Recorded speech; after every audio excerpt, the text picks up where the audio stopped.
Se você está buscando a melhor imagem no teu Sega Saturn, você já se deparou com vários conceitos como cabo SCART, cabo S-Video, cabo AV, adaptadores, upscalers e tudo mais para a gente obter uma melhor imagem no nosso Sega Saturn. E não é tão complicado assim, e nesse vídeo você vai entender tudo sobre o degrauzinho, o passo a passo que você vai poder fazer para você obter uma melhor imagem no teu Sega Saturn, tanto numa televisão de tubo como também numa televisão moderna. E cara, seja muito bem-vindo ao canal, meu nome é Thales, e se você quiser ajudar esse canal a crescer, se torne membro agora, entre para essa comunidade que a gente está criando aqui no YouTube e claro, vai fazer qualquer uma das compras, comprar qualquer um dos adaptadores ou cabos que a gente vai mencionar aqui, tem link na descrição. A primeira coisa que você tem que entender é como uma imagem é gerada na tela. Uma imagem preto e branco, ela trabalha com dois sinais de vídeo, vamos dizer assim, que é o sinal de luminância, que é o claro, escuro, preto e branco, e o sinal de sincronia, que é o que vai dar ordem a toda essa bagunça, todas essas cores. Depois disso, nós temos as televisões coloridas, que acrescentam o sinal de crominância, o chroma, que é a composição das cores para essa imagem. Então nós temos claro, escuro, sincronia e chroma, que seria o RGB enviado para a tua televisão. Aí passa pelo sinal do flyback e aí nós temos uma televisão colorida de tubo. A parte-chave da gente tirar uma boa imagem dos nossos consoles é aquilo que a gente vai fazer para tirar uma imagem mais pura do console. E para isso nós temos alguns cabos e adaptadores. Claro, você prezar por cabos blindados, cabos mais grossos, cabos banhados com alguma composição metálica mais premium, você vai ter resultados levemente superiores. Mas de forma geral, o mais importante é você focar na tecnologia do cabo. Então o primeiro cabo que a gente tem para o Sega Saturn é o cabo AV. O cabo AV é a união de todos esses sinais que eu falei. É o balaio ali que vai todo mundo interferir no outro. Todos os sinais são enviados por um único cabo. Então lá nós temos sinal de luminância, nós temos sinal de sincronia, nós temos todas as componentes das cores. Tudo isso no mesmo cabo, um interfere no outro. Quando você abre isso no espectro de osciloscópio, você vê que todos os sinais estão juntos. Ou seja, um sinal causa leves interferências nos outros e por isso que a imagem não é tão limpa. Mesmo numa televisão de tubo, não é o mais limpo que a gente consegue desse tipo de sinal. E por isso, o próximo cabo ele já começa a separar os sinais. E quanto mais a gente conseguir separar esses sinais, melhor é para os nossos upscalers, para as nossas televisões, mais sentido vai fazer a gente utilizar ali essas opções. Bom, então o próximo cabo é o cabo S-Video, que é o que eu já começo a recomendar. O AV, nos dias de hoje, os padrões de hoje, é algo que você pode excluir dos teus consoles, excluir do teu setup.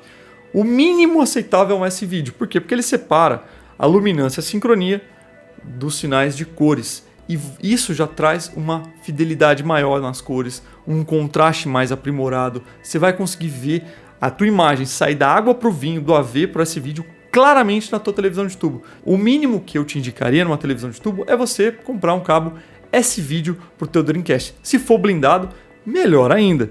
Mas é difícil encontrar cabos blindados, talvez você vai ter que construir o teu próprio cabo blindado para você poder utilizar aí na tua televisão de tubo. Mas esse seria o mínimo. E o melhor cabo que a gente tem para o Dreamcast seria o cabo SCART com o sinal RGB. Entenda que o cabo SCART é um conector, o SCART é um conector que tem 21 pinos e cada um desses pinos serve para enviar um sinal individual. Ou seja, você pega, por exemplo, o sinal RGB que o Sega Saturn tem nativo, você não precisa fazer modificação nenhuma, é algo que está implementado dentro do console, esse sinal individualizado. O que ele faz? Quando você utiliza um AV, por exemplo, ele junta o RGB em um chroma e junta a luminância, a sincronia, tudo junto e manda. Então o console tem separadinho essas componentes e você consegue, através de um cabo, tirar essas componentes individualizadas. Esse é o cabo SCART RGB. E aí então vai lá, o verde, vermelho e azul, separadinho, cada um no seu cabo, cada um com o seu terra. Da mesma forma, a sincronia está separadinha, ali bonitinha, com o seu terra, os sinais de áudio também, tudo separadinho, bonitinho, em um único conector. Qual o problema? O problema é que as nossas televisões de tubo não aceitam esse conector, não tem conector RGB. E aí a gente tem duas opções, ou você parte para uma modificação na tua televisão de tubo para que ela aceite o sinal RGB, ou você parte para adaptadores. E agora a gente entra no mundo dos adaptadores. A gente já sabe que o melhor cabo é o cabo RGB, o cabo SCART RGB, de preferência blindado. Se você quiser ligar o teu Saturn numa televisão de tubo, você vai precisar de um adaptador que converte esse sinal RGB para um sinal componente. E assim você consegue ligar na tua televisão de tubo sem problema nenhum. Mas se você quiser ligar numa televisão moderna, é agora que a gente entra no mundo dos adaptadores e agora dinheiro significa qualidade. Quanto mais dinheiro você tiver disposto a colocar nos adaptadores, mais qualidade você vai ter e o buraco é bem mais embaixo. Aqui a gente entra no mundo negro realmente do colecionismo. A brincadeira fica muito mais cara, mas calma, tem os custos-benefícios, mas chega um ponto onde para você ter um pequeno ganho, você tem que acabar colocando muito mais dinheiro e eu vou chegar a explicar um pouco mais sobre isso. Bom, o primeiro adaptador que a gente tem para SCART, o mais barato de todos, seria o HD Converter. Tá numa faixa de R$100 e poucos. O HD Converter é o mínimo, cara, é o mínimo. Não é nem o que eu recomendo, ele é o mínimo para você ter uma imagem legal na tua televisão moderna. Ele vai funcionar melhor em televisões menores, televisão de 40 polegadas, 32 polegadas, você vai ver que ele tem uma boa imagem. Quando você passa para televisões maiores, você começa a reparar nos problemas que o HD Converter traz. Ele é um conversor que eu recomendo para quem está começando. Ele é o conversor mais barato que a gente consegue uma boa imagem. Ele é o começo de uma coleção, ele é o começo de um setup. Então ele não é nem o custo-benefício, ele é o começo. É realmente para você testar, você ver se você gosta, você ver se esse é o caminho que você quer seguir para a tua coleção. Acima dele nós temos já o que eu recomendo para vocês. O que eu recomendo é uma GBS Control. Ela é o melhor custo-benefício que você pode ter no teu setup. O melhor custo-benefício é você fazer a tua própria GBS Control caseira. Vai custar ali mais ou menos uns R$250 para você fazer a tua GBS Control caseira, mas você pode comprar de fabricantes, como a Retroscaler, que faz a azul, você pode comprar da GameScare, que ela tem um modelo dela, você pode comprar também a Pro, que a Retroscaler também faz um modelo Pro, independente de qual você fizer, todas vão ter o mesmo desempenho, com pequenas diferenças, mas o desempenho geral vai ser o mesmo. Elas trabalham com buffer de imagem e tal, ela utiliza os mesmos hardwares, só muda que cada fabricante faz uma cosmética diferente na estrutura da GBS Control. E ela é o mínimo que eu recomendo, sim, é aonde eu recomendo que você comece, é na GBS Control, porque ela já traz uma imagem que você vai ficar satisfeito. Você vai colocar numa televisão grande e você vai olhar e vai falar, cara, tá bonito, tá legal de jogar, vai te apetecer mais para jogar numa televisão moderna, vai ser o GBS Control. Lá ela tem já conexão SCART, ela tem conexão VGA, ela tem conexão componente e algumas tem conexão AV e S-Video também. Não é o foco, claro, você chegou numa GBS Control, não vai ligar um AV nela, mas eu entendo que dependendo do console que você tem, às vezes o AV é a única opção. Mas no Sega Saturn a gente tem SCART RGB direto, você coloca o teu conector SCART e você vai ter uma imagem fantástica. Thales, o que a gente tem acima? O que a gente tem acima dela é o OSSC, que é aonde eu gosto. É um pouco acima do GBS Control e eu acho que antes da gente gastar um rim com adaptadores, esse é o melhor que a gente tem. Lá a gente já consegue um pixel perfeito. A gente consegue um pixel perfeito, uma boa definição, a gente consegue já equalizar a imagem já ao nosso gosto, com praticamente zero input lag, menos de um frame de input lag. A GBS Control já tem um input lag um pouquinho maior. E lá a gente consegue muitas configurações. A gente já tem filtro Shadow Mask, que simula uma televisão de tubo, já é algo fantástico. E ele custa um pouquinho a mais que uma GBS Control, mas ele tem uma dificuldade de configuração. A galera fala que você precisa fazer uma faculdade para mexer no OSSC. Talvez uma faculdade não, mas um curso especializante, um curso técnico você precisa fazer sim, para aprender a mexer. Tem muita coisa para mexer, muita coisa para aprender, mas depois que você aprendeu, você mexe em qualquer upscaler porque a base de todos eles é a mesma. A diferença é que o OSSC é um produto open source, então muita coisa você tem que customizar à mão para chegar na imagem mais perfeita possível. Mas é possível você fazer e chegar em qualidades inimagináveis que a GBS Control não consegue. Uma definição, qualidade que a GBS Control não acompanha. Você consegue já no OSSC. E Thales, o que a gente tem a mais? Cara, agora a gente entra, a mais do OSSC, a gente entra nos cabeça, na parte da nata realmente dos upscalers, que seriam os RetroThinks, a partir do 5X. Os anteriores não valem a pena. A partir do 5X é onde já vale a pena. Só que o salto de preço é muito grande. É aqui que quanto mais dinheiro você põe, é para menos qualidade. O ASC você vai pagar mais ou menos uns 900 a R$1.000. O RetroTink 5X usado você vai pagar de R$2.500 a R$3.000. É um salto muito grande de preço, e esse salto de 3 vezes o valor, vamos falar assim, de um OSC, não quer dizer que é 3 vezes mais qualidade. É mais qualidade? É mais qualidade. Se você utilizar, você vai se apaixonar? Você vai se apaixonar. Mas você tem que saber que você está pisando num campo minado. Ali o buraco é mais embaixo, o custo é muito caro. Mas é fantástico? Fantástico. Surreal a imagem. A qualidade é surreal e você não precisa fazer nenhum curso especializante para aprender a mexer. Se ligou o console, a imagem já é linda. Isso que é o legal do RetroTink 5X. A imagem já é linda só de ligar o adaptador. Ele já é um adaptador primeiro, ele funciona SCART, ele funciona componente, ele funciona AV, ele funciona S-Vídeo, sem problema nenhum. E todos esses sinais são lindos. Lindo. Até o AV, cara, fica bonito no RetroTink. É interessante pensar isso, mas você chegou nos adaptadores que tem muitas configurações, muitas scanlines, enfim. E acima dele, Thales, nós temos o quê? Nós temos o RetroTink 4K. Temos o 4K CE, que é o modelo mais simples, que é o que eu tenho, custa mais ou menos uns R$6.000. E temos o 4K Pro, que custa mais ou menos uns R$9.000. Eu não acho que a diferença de qualidade entre eles vale a pena um investimento de R$3.000 a mais, mas essa é uma opinião minha. Não acho que vale a pena, mas se você estiver nos Estados Unidos, cara, essa diferença lá é menor, não é tão grande quanto aqui. Eu acho que lá vale a pena comprar, aqui no Brasil, infelizmente, não vale a pena. E o que você tem? Você já tem uma renderização de qualquer imagem dos teus consoles em 4K. É 10 vezes, 11 vezes, 12 vezes a imagem real do teu console de forma perfeita, com menos de um frame de input lag. É algo surreal o que ele faz. Surreal.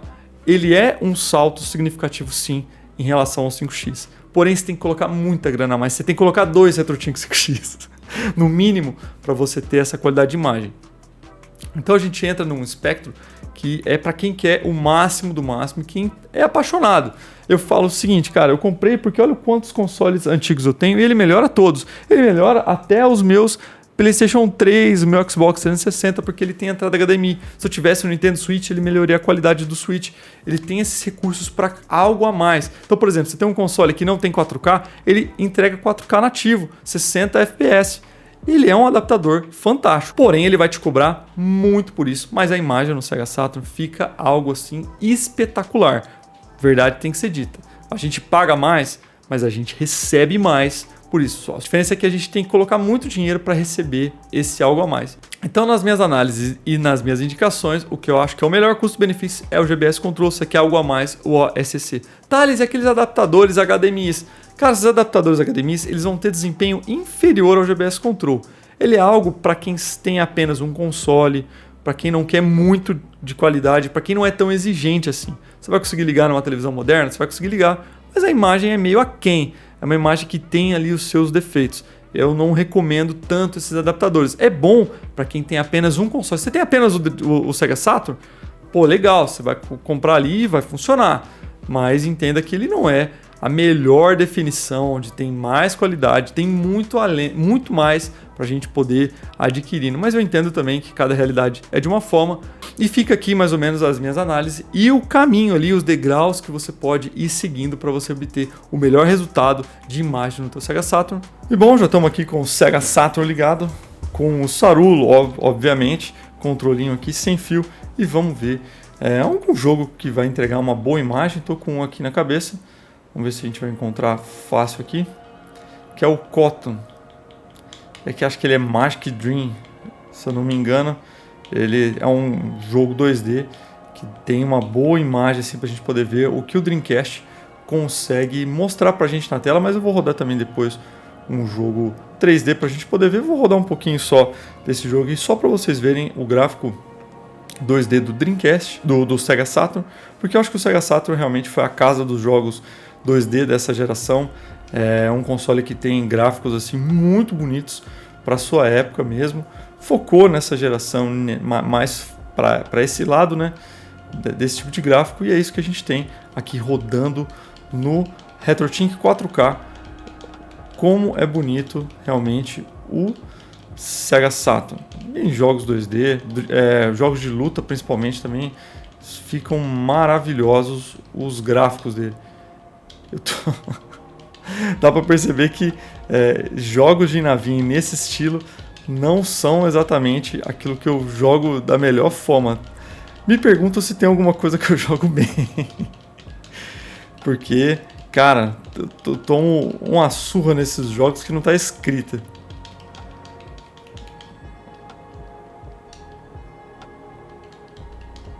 Mas eu acho que já deu pra gente poder ver aqui a parte gráfica em jogo 2D. Vou desligar aqui e vamos dar uma olhadinha em algum jogo 3D. Abrindo aqui o Sega Saturn novamente, né? A gente vai ligar o Saru. Eu tô pensando aqui em rodar o Panzer Dragoon. Vou ser sincero, eu acho que eu nunca rodei esse jogo aqui no Dreamcast. Eu joguei há muito tempo atrás em emulador. Acho que no Dreamcast... Tô falando Dreamcast, mas é Sega Saturn. Desculpa, gente, eu não sei mais quantas vezes eu confundi nessa gravação. Mas eu acho que eu só joguei o Panzer Dragoon em emulador. Bom, acho que esse aqui deve ser o CD1. Vamos executar e ver ali o que ele tem para nós.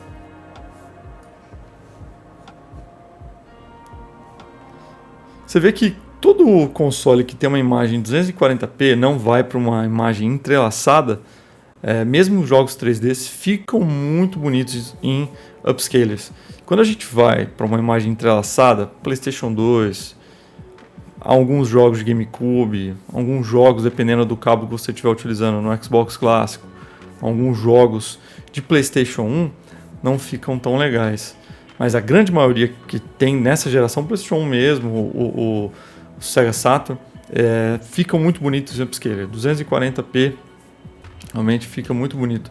Até mesmo o GameCube, o Nintendo 64, que tem uma imagem que só por Deus fica bonito quando ele está com jogos em 240p. Mas em upscaler, cara, upscaler é realmente a vida que a gente traz para os consoles antigos novamente. Bom, jogando aqui o Panzer Dragoon, eu acho que eu estava imaginando realmente um outro jogo. Eu acho que eu nunca joguei Panzer Dragoon. Vou deixar aqui na minha lista. Muitas pessoas falam bem desse jogo, mas eu não sei ainda como jogar, não conheço tantas mecânicas, preciso me envolver um pouquinho mais no jogo, mas esse vídeo é para vocês verem aqui a parte gráfica, o que a gente consegue extrair mesmo num jogo 3D aqui no Sega Saturn. Bom, eu vou ficando por aqui. Um forte abraço a todos.